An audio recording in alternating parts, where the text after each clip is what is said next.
So how many of you all have watched the video on the Dell XPS L502X and thought, oh my, I want him to do a video on this and doing that with this computer? Well, you might still get your wish in the future, but as much as I love that machine and how soon I got it, it has since quickly been traded off in favor of this machine right here.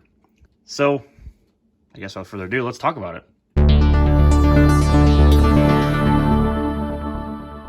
So this is a Dell Latitude E7450 laptop from 2015. This was another one of those wheel-in deals that I got with my friend Chris, but not for the reason you might think. It wasn't necessarily the specs about this machine that made me want to have it, although he's had this machine for several months, let's not beat around the bush. But anyways, the reason why I did the trade with him is because he was seriously interested in my XPS that I recently gotten because of one big device that machine has, the optical drive. None of his computers, or at least none of his computers that he had owned previously, had an optical drive. Not even his new desktop, of course, because, well, that didn't have any place to put one in the case.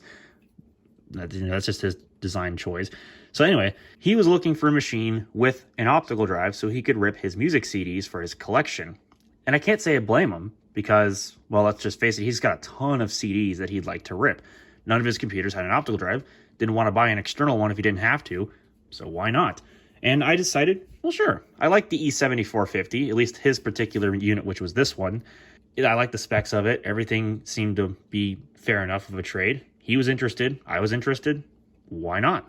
So this was his Latitude E7450. He used this for his primary school laptop for a bit. Didn't really keep anything personal on it because everything was stored on our OneDrive accounts.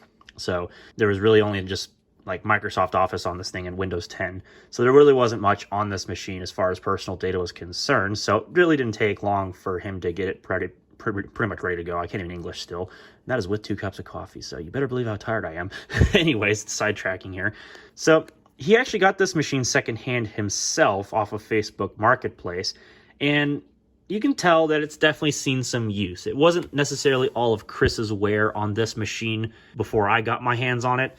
Of course, you'd probably blame these smudges for me because I've got really oily hands, so don't mind that. But for example, these labels here, this was not from his place of work. Like I mentioned, this was Facebook Marketplace, so this machine came from someplace totally different. But overall, this soft touch coating on the top is actually held up surprisingly well on this machine. Dell used this soft touch coating on all of their E7000 series Latitudes. And, you know, I'm not the biggest fan of it because it tends to kind of get sticky over time. You have to frequently clean it and tends to be a smudge magnet and it tends to do stuff like this with labels. But I guess it looks premium. It looks all right. It's durable enough and it works. I remember when I had a work laptop, it was a Latitude 7480, and it had the same soft touch coating. Of course, that machine was a fairly new machine by the time I had gotten it. It was an i7 7th gen. I think it was like a 7500U, and the soft touch coating hadn't really been broken in because that thing was literally like a brand new computer and had Thunderbolt 3 and everything on it. And it was a very nice machine, but I only used it for like 2.5 months because, of course, it was company property running Windows 10 Enterprise. But I digress. Anyway, I'm just not a real big fan of this soft touch coating because it just feels like it's going to get all over your hands and eventually it's going to degrade and it's going to just start getting nasty. So it looks okay for now because this machine's only 5 years old, but I fear going on, it's just not going to last. And that's what really doesn't make me like these 7000 series Latitudes. I like the 5000 series Latitudes because they're virtually the same machine and they're kind of maybe sort of slightly compromised in some other ways than others, but they don't have the soft touch coating. They're just plastic. So they look less premium, but they'll feel more durable. They feel like they're going to last over a longer period of time. I don't know if that's just me, but somebody will probably voice off their opinions in the comment section about how I'm wrong and whatever. You're entitled to your own opinion. I don't really care too much. That's just my say on the matter. So after an overly long tangent on the durableness of the soft touch coating on the top, let's take a look at what this machine has to offer and the condition of my unit in particular, which is actually surprisingly well for how old it is. On the front, we have these 2 little speakers. They actually sound pretty good. And contrary to what I thought about a machine such as this having the terrible Dell audio, this one doesn't seem to be affected by it. I'm really surprised by that. I don't know if that's just because of the fact that Dell actually fixed their crap or what, but it actually works. It actually has good Dell Waves Max Audio, whatever it is, it actually works. So it honestly isn't the worst thing ever. I mean, I was really shocked by that. The right-hand side is not very well populated with a bunch of stuff. In fact, there's not even anything really underneath this little bevel here to begin with. All you have is your headset jack, a USB 3.0 port, and a Kensington security lock. Well, slot, I would suppose you'd probably call that. On the back of the machine is where the majority of the I/O is located, since that's where the motherboard is located primarily. Here you have the Ethernet port, we have a mini display port, we have another USB 3 port, we have an HDMI port there, I believe that's just 1.4. We have a USB 2 port, which supports Dell's power charge, or whatever their standard is, for giving you higher output over this USB port for charging devices. Actually, that is USB 3. I'm blind. My apologies there. I'm not going to re-record that. It's not really worth recording. And the power jack and another screw to tighten down the hinges. And these are nice hinges too. They're decently weighted and they feel pretty good. These 7000 series Latitudes are also used in enterprise because they have the smart card slot, which is still frequently used for locking down enterprise computers, and in addition to hard drive encryption. The only other thing worth mentioning is the SD card slot, which is underneath the bevel here with the most strange of locations, but, you know, whatever, it works. And then the vent. All right, forgive me for this next scene, but I'd rather not get the top of the computer dirty with the floor by setting it down, so I'm using this box. Anyways, here you can see there's the sticker for Windows 8 Pro. This was originally licensed for Windows 8 Pro, which is fairly rare for one of these enterprise laptops, or for that matter, a Pro laptop for that matter, to have a Windows 8 Pro license. Now, it's not 100% bad because Windows 8 Pro was okay-ish. I'm just surprised it wasn't licensed for Windows 7 because a lot of these 7450s were, but not this one. It was actually licensed for Windows 8 Pro, and as such, it has that key inside of the UEFI BIOS, so you can actually use this to activate Windows 10 Pro if you so wanted to, which of course this one already has been done with, but very surprising.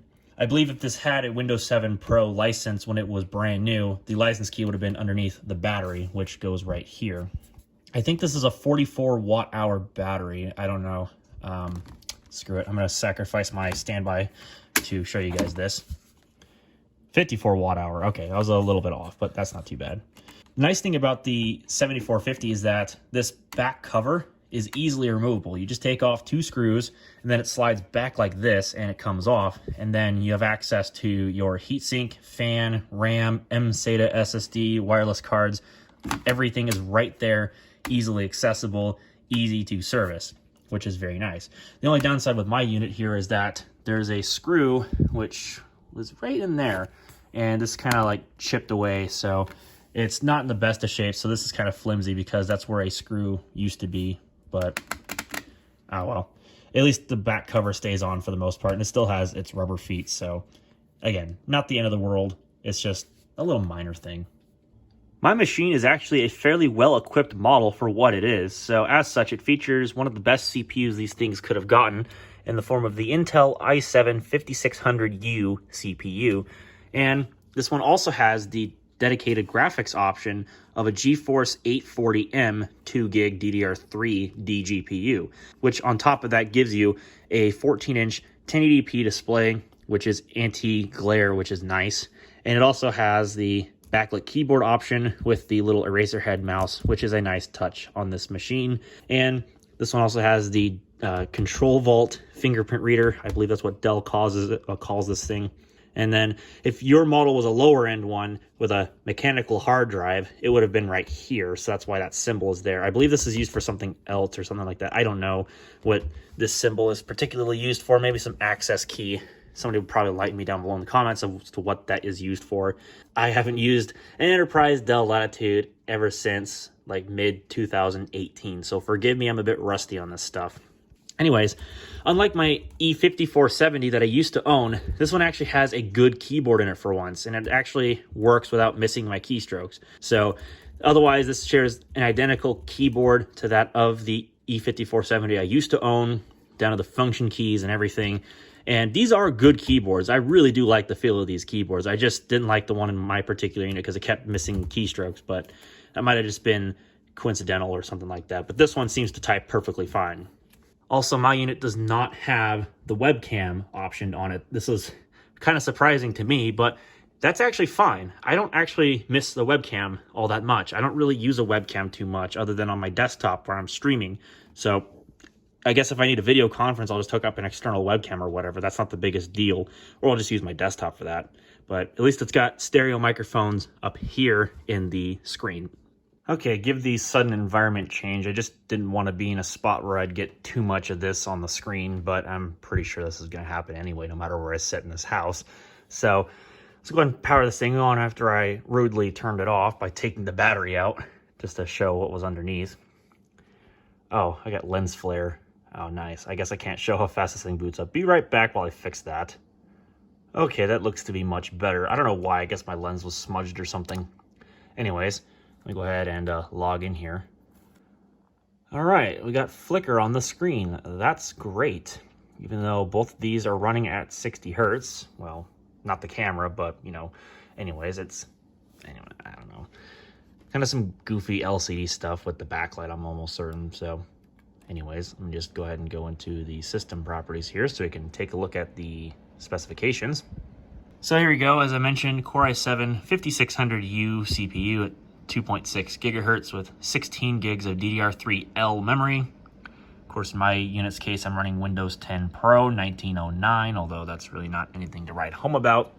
And if we go back up to display and we scroll down to advanced display settings, it's also got, in addition to the GeForce 840M, it has the integrated Intel HD Graphics 5500, which actually I just realized this is running at 59 hertz. Well, that's probably the source of the flicker. Oh, no, it's running at 60 hertz. Windows, I hate Windows some days. Why does it do that? It says it's running at 60 hertz, but it says it's running at 59 hertz. Well, who am I supposed to believe? Anyways. So as of this moment right now, I do have a few games installed. I haven't actually tried playing any of them, but I can show you the info of the GPU here from NVIDIA control panel, since I do have that working. So as I mentioned, this is the 2 gig DDR3 version of the GeForce 840M. The 800 series was limited to portable machines only, if anybody knows their NVIDIA history very well. But here you can see dedicated video memory, 2048 megabytes of DDR3. I don't know if there would have been a higher end option for this machine to have GDDR5 graphics memory.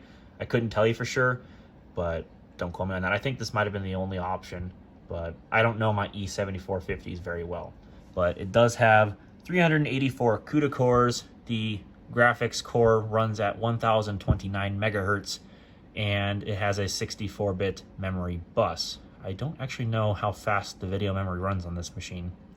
It's also only PCI Express Gen 2, which is kind of crazy for a laptop like this, and it only uses an X4 interface. Although, to be fair, I don't think this laptop really has all that many PCI Express lanes to begin with, so that's probably within the bandwidth spec for this DGPU. Otherwise, it does seem to work fairly well from what I've been trying, so I don't know. It's better than the Intel video, we'll just put it that way.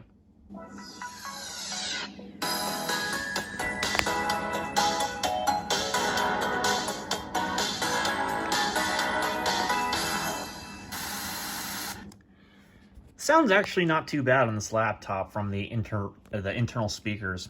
I can't English as per usual.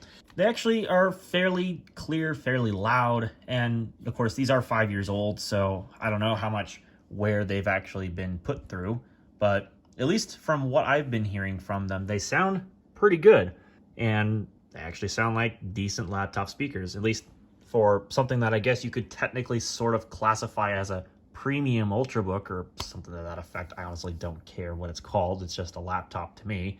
But at least compared it to my E5470, which had all those sound issues, this actually works pretty well. So I will give it that. So with that having been said, I think that's it for this video. Since I'm not going to really be putting any games to the test in this video, just because it's not really the point of this video. But maybe in the future, since I do plan on hanging on to this machine for a good while into the future, because it's actually quite a nice machine and it actually works pretty well for what it is. What do you guys want me to do with it? Now, I'm not inclined to formatting the drive on this and trying Linux and doing some other stuff, so give me some thoughts. Let me see what I can do with this machine. Could be for an interesting ride. Of course, I do have a couple other M-SATA drives just in case, so I don't format the Windows one in particular. I do have a 128 gig M-SATA drive I could try putting into this thing to just dink around with Linux on. So if you're interested in those sorts of videos, let me know in the comments below. But until then, I think I'm going to end this video here. So thank you all for watching, and I'll see you all in the next one.